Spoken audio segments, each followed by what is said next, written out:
Bonjour, nous recevons Denis Oliven, président du groupe CMI France. Bonjour Denis. Bonjour. Vous qui avez travaillé dans des groupes privés, mais aussi parapublics comme Air France, vous avez été dans des cabinets ministériels.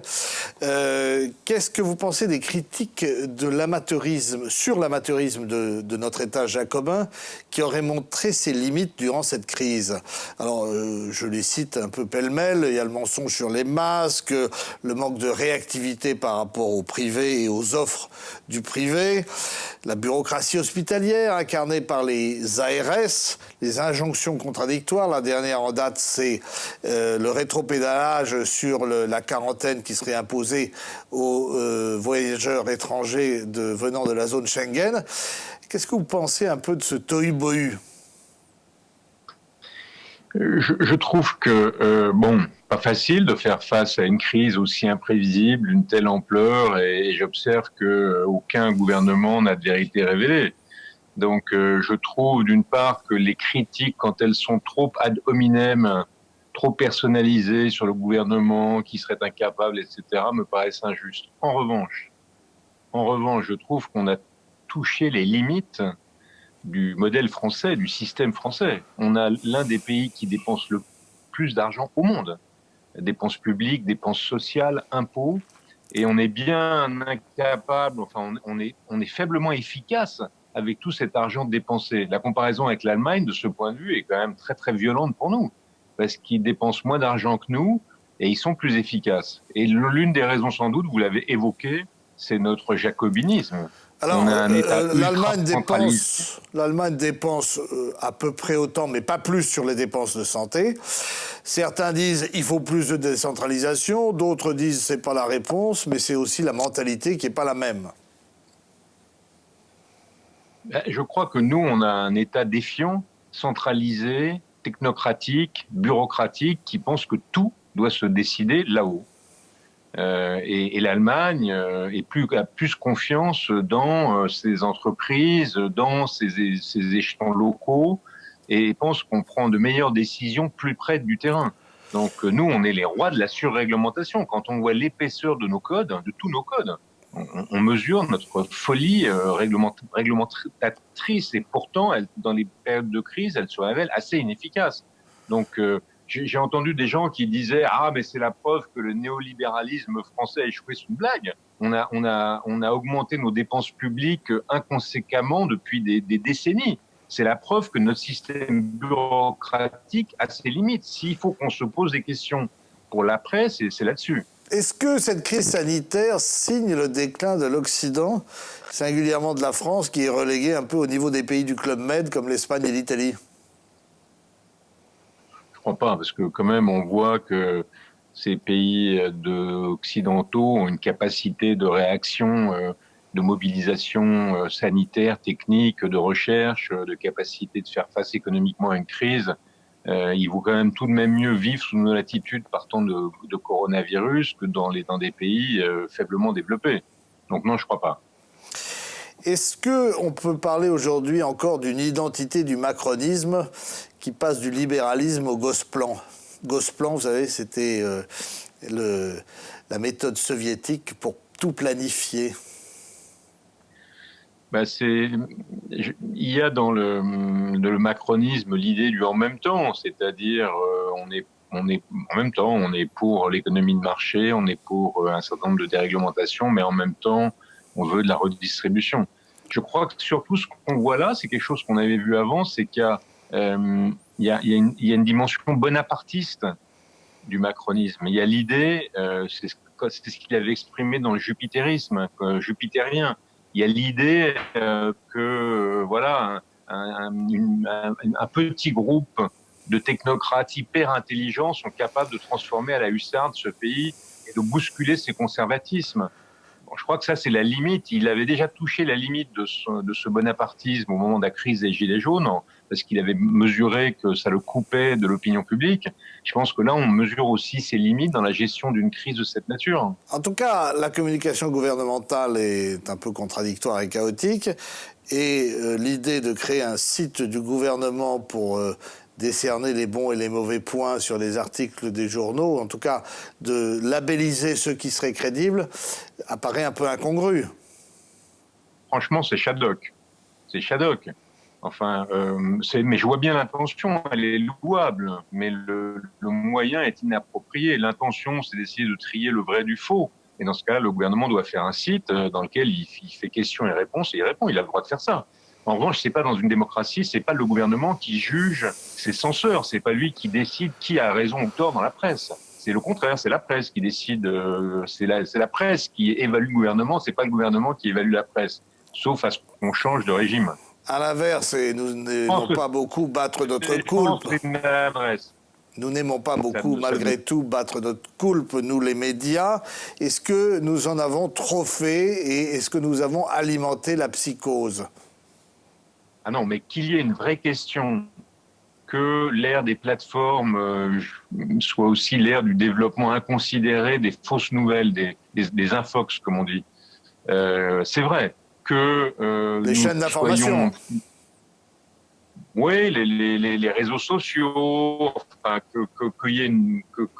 qu'on vive à l'ère des fake news et qu'il faille réfléchir collectivement à la manière de réguler les plateformes, les réseaux sociaux, mais aussi, on a parlé par exemple des conseils de presse, qu'il y ait des instances qui permettent de mieux réguler la déontologie des organes de presse. Évidemment, c'est pas parce que je critique la décision du gouvernement que je déclare l'impunité générale de la presse, et je ne dis pas non plus qu'on a raison en toutes circonstances, et on se trompe, évidemment. Donc, c'est pas une réaction corporatiste de ma part. Vous avez écrit sur les dangers de la transparence. On y est, car finalement, ce principe de précaution porté au pinacle, il a contribué à foutre l'économie par terre. Donc il y a beaucoup de gens qui s'interrogent sur le rapport coût-qualité, qualité-prix à payer. Oui, c'est une vraie question, et d'ailleurs c'est pour ça que mettre un terme aussi vite que possible au confinement, se donner les moyens. Il y a eu un classement qui a été fait par le magazine américain Forbes des 40 pays qui se sont, enfin sur 40 pays, pour voir quels étaient ceux qui s'en sont le mieux tirés. Et on n'est malheureusement pas dans les premiers. Mais dans les premiers, il y a des pays qui ont à la fois combattu efficacement l'épidémie et en même temps préserver autant que faire se peut leur capacité de sortir vite et bien économiquement de cette crise. Parce que le coût social en termes de chômage, de fermeture de petites entreprises, de faillite d'artisans, de commerçants, de cette crise, si elle se prolongeait, serait immense. Et bien sûr, il faut combattre, il faut mener le combat sanitaire, mais il ne faut pas qu'on le mène en méprisant une situation économique et sociale qui pourrait devenir dramatique. Comment le groupe de presse de Daniel Kretinsky, que vous présidez en France, a-t-il traversé la crise? Comment est-ce que vous vous êtes redéployé? D'abord, on a la chance, le groupe de presse a la chance d'avoir un actionnaire puissant, puisqu'il est le 7e énergéticien européen, donc il a les reins solides, et heureusement, parce que nous avons perdu la quasi-totalité de la publicité sur la période et une bonne part de notre diffusion au numéro, une partie, même si nos titres sur les points de vente restants explosent. Marianne, par exemple, doit être aujourd'hui le premier hebdomadaire français en vente au numéro. Même si cela explose, on a quand même perdu énormément de recettes, à la fois de diffusion et de publicité. Donc, on va perdre de l'argent cette année, pas mal, alors qu'on est un groupe qui gagne de l'argent. Et par ailleurs, les banques ne sont pas aussi diligentes qu'on l'entend dans les médias pour aider les entreprises à traverser des périodes difficiles. Donc, alors comment on s'est redéployé? On s'est redéployé, on a nos ventes numériques explosent littéralement.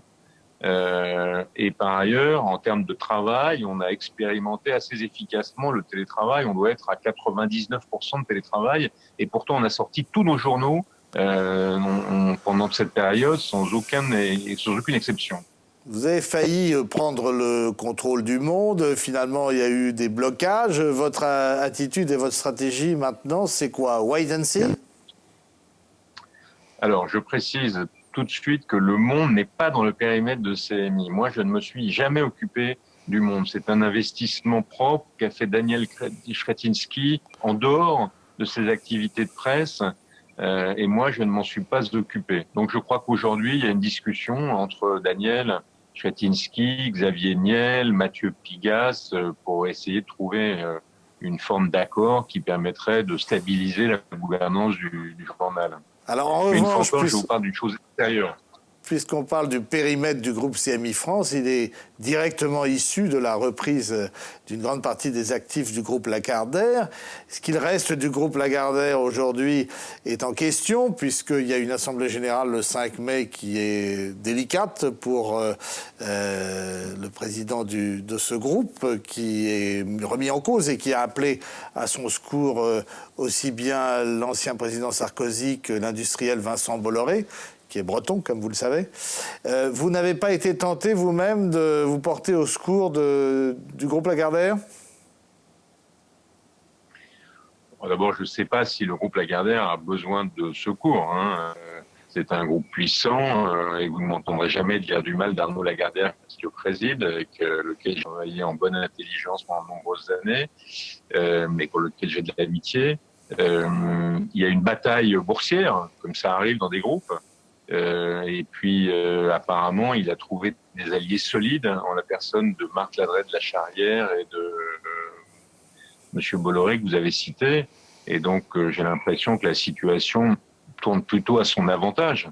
Voilà, donc je ne crois pas qu'il avait besoin de Daniel Chrétienski, mais en tout cas, ça ne s'est pas produit.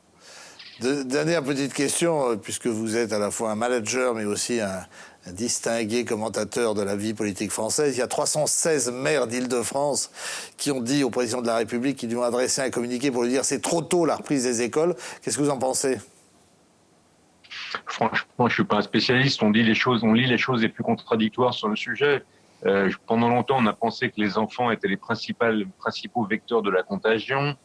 À présent, on a vu toute une série d'études scientifiques qui laissent à penser qu'au contraire, ils en sont indemnes.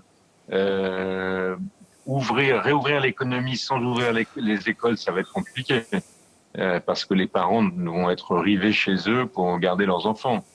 Donc, vous me posez une colle. Je pense que si on arrive à ouvrir les écoles dans des conditions de protection des gestes barrières et de la distanciation sociale, il faut le faire. Moi, il me semble que plus vite, j'ai écrit ça il y a longtemps, j'ai écrit ça mi-mars, début mars, que plus vite on teste, on porte des masques et on isole les personnes testées et infectées par le virus, on porte des masques, on généralise le port des masques et on veille à la distanciation sociale, mais on réouvre une vie normale, on recommence une vie normale et mieux on se porte. Merci Denis Oliven. On se retrouve demain avec un nouvel invité sur TBO et TB Sud qui sera Yazid Sabeg, président de la société Communication et Systèmes. À bientôt.